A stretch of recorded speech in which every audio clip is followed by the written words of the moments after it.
Alright, YouTube. Here's the old Segway, upgraded. For those who saw that, got a little bit of upgrades. Front tire was where I started. Got some Dunlop Geomax 52s. Much more aggressive tread on these for the Arizona desert. And much better performance than the cheap tires that come with these things on there. Also got the Michelin ultra heavy duty tubes underneath there. No pinch flats on these guys. I'm running them. I started with 30 psi, and I think I ran them at 25, between 25 and 30 psi on there. Nice beefy tread compared to the stock tires that came on. They were just junk. I think the first time I took them out to the trail, like you may have saw on my last video, the back tire was flat. On the back tire, I did go same ultra heavy duty tube in there, but got the Shinko Trials tire on here. You know, in retrospect, I went this was a recommended tire, but in retrospect, I think I would have put that Dunlop on the back. I mean, that Geomax is a mainstay for the dirt bikes. You know, a lot of dirt bike riders like that, or enduro riders like that tire for their front tire.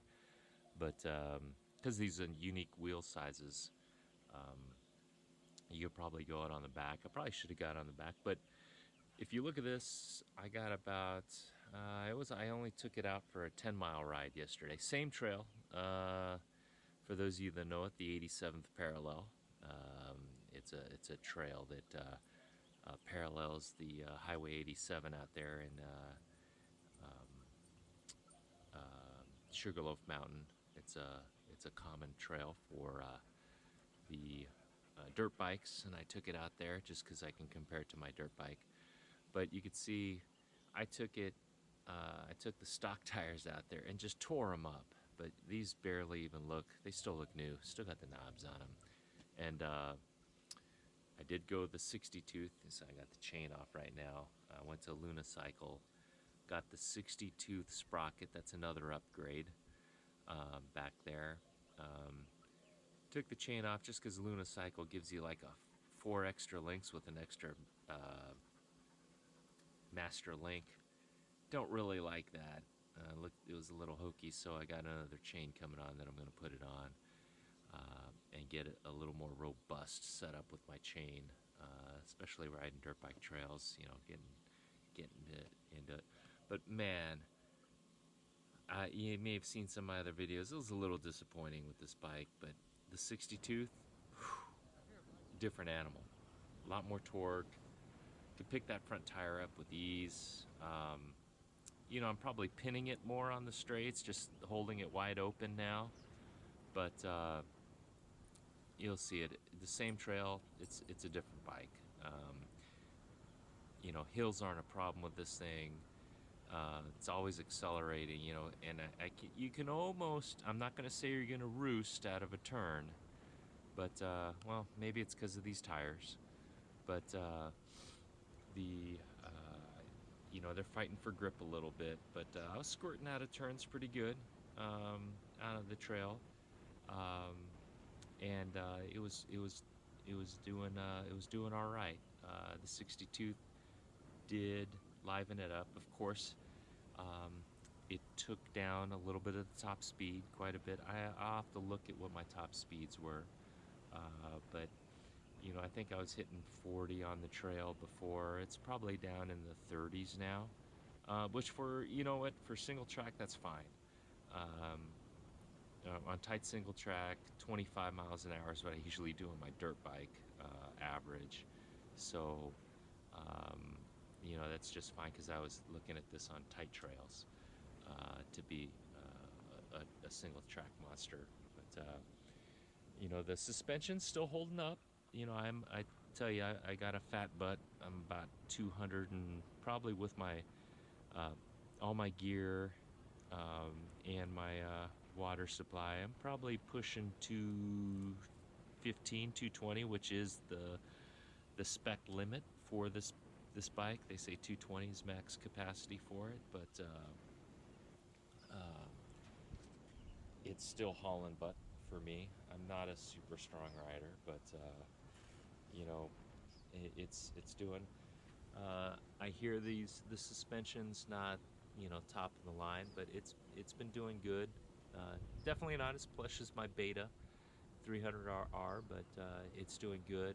High speed compression kicks in pretty good on some of the larger. You'll see some of the larger whoops and braking bumps that I was hitting. It's got good bottoming resistance for this, but again, I'm not a mountain bike guy, and this is pretty much downhill mountain bike components. Um, but it's been doing pretty good on the trails. The other upgrade, some Pro Taper, 3-inch rise handlebars, a little more roomy. Again, I'm still way too big for this bike. 6'3". I'm hunched over quite a bit, which you know, you know, on downhill stuff, you know, because that seat is so low compared to how long my legs are, I can really get back on this thing, and it's fun. It's small, but you know, I find myself out of position a lot. Sometimes going into turns, I'm a little bit too much over the front tire, just because I'm hunched over so much. So I still got to get used to it. But the one thing I still don't like is, and I haven't done it yet, these whatever brake pads they got in these brakes. They are hydraulic brakes. Um, it is they grab pretty good, but you can see there's some smearing on there. I don't know what kind of brake pad material is. I know we're supposed to get a Shimano brake pad. It's a good upgrade for these, but you know, they're getting noisy now. I hate that. You know, they're squealing. It sounds pretty crappy, but you can still modulate them decently.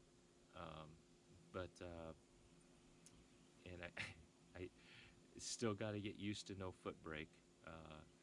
So I'm still heavy on the front brake a lot, and I like to kick it in the rear, but um, still haven't rode it enough to get used to no rear brake on the foot. So, but let's talk about it. So I've had a couple rides on it. Now with the upgrades, it's getting a lot more fun. But now what? Well, after all is said and done, I've decided it's not for me. Basically, the big issue is out here in Arizona, a lot of the single track that I think it'd be fun on doesn't allow motorized vehicles, and this is basically a motorized vehicle. There's no pedals. I know you can get a pedal kit for it, but still, it's not going to fall into the Class 1 or Class 2 e-bikes that are allowed on the same trails as mountain bikes. Now, if you take this out on a mountain bike trail, oh, it would be a killer setup. It's small, light, nimble. It would smoke on those trails. Really, the tighter the trails get, the more fun this bike is. But you know, right now I'm taking it out to the same bikes that I take my dirt bike out on. And for me, if I'm gonna go out there and take the time to go out to hit some of the single track out, you know, if you guys know Arizona, the Sugarloaf or Bartlett, Sycamore area, I'm gonna choose my 300 two-stroke. That's the bike. That's a weapon. You know, plush suspension. It's gonna soak it all up. And for those of you that don't know, there's a lot of cool flowy single track that would be really fun on this, but they're usually connected by sandy washes, and sandy washes are best explored and best traversed with a lot of horsepower. And you know, this is just not going to do a sandy wash um, very well. I mean, you saw some of the first trails. I hit some sand, and it's okay. But you know, when you want to just hit the single track, I want to chew up a sandy wash. You know, in a couple minutes, you know, you can hit 50, 40, 50, 60 miles an hour in a sandy wash and just float over that sand with a big back tire and 300 cc's of two-stroke power. This is not going to do it. But you know, on the single track, flowy single track, this would be cool. But you know, just there's just not enough of it out here that I'm finding it. Finding. So, um, what next? Well, it went up on eBay yesterday after my ride, and you may know the guy, but Tucker up in Colorado, electric cycle rider, just purchased this very bike. If you've seen his videos, he's the guy that takes his Sur Ron X and does hair scrambles on it and kicks ass.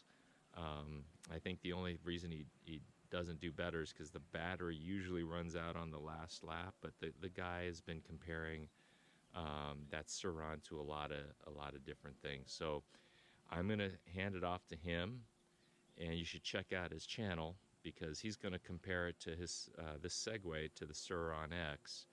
And yeah, for the most part, you can see it says Sur Ron everywhere. In fact, even on the back here, it says designed by Sur Ron right there, designed by Sur Ron. But you know, there have been a couple little differences that have been noted. I think the uh, the controller in this guy is a little different, just simply because while the brakes here um, do have a you know, they do have not only the hydraulic output, but they have an electronic switch on there, but they're not interlocked with the motor. So a lot of guys, you know, on my first couple videos told me, hey, here's how you disable the brake motor interrupt. But it's not enabled on a Segway. At least my version of the Segway. Um, I can clamp the front brake and just goose it, and that motor will spin freely, even the rear brake. So I didn't have to disable anything for the brake setup. It's already disabled. Um, and you know, just talking to Tucker over there, I don't know if the Sur Ron has it, but this for some reason to activate it, you have to use an app, and I'll let him go into it. But you know, the app uh, lets you set up the econo mode and the sport mode. You can actually program how much torque, top speed, and regen. I don't know if the Sur Ron X has it, but you know, um, you can set the amount of regen on this. So I have it set at high right now, and you may see it on some of the video. But some of my downhill descents, it's actually, you know, I have the throttle off, and it actually slows the bike down. There's enough regen that you know, I don't even have to use brakes, but on some downhills, it slows the bike down enough where I actually have to gas it down some slow, you know, some lower hills. Um, but definitely the 60 tooth livened it up. The high, you know, I think this is a really cool setup if you have the right place to ride it. But you know, for me, I'm giving it up. Um, so you may want to head over to Tucker's site. It's electric cycle rider. I think I'll put a link down below, but you'll see he'll be able to get in. He's been racing the Sur Ron version for a long time. He'll be able to give you a good rundown of the specific differences, how this one differs from the Sur Ron. I mean, you look at it, the battery's the exact same battery, you know, the motor's the exact same motor, all the other components. I think these are different shocks and different forks than's on the Sur Ron X. Um, and maybe the wheel sets are a little different. I didn't have the problems that Tucker had with his spokes coming loose. They seem to be built pretty good. But again, I only have maybe 50 miles on this thing. I've checked all the spokes. They're still pretty taut. So maybe they've done some.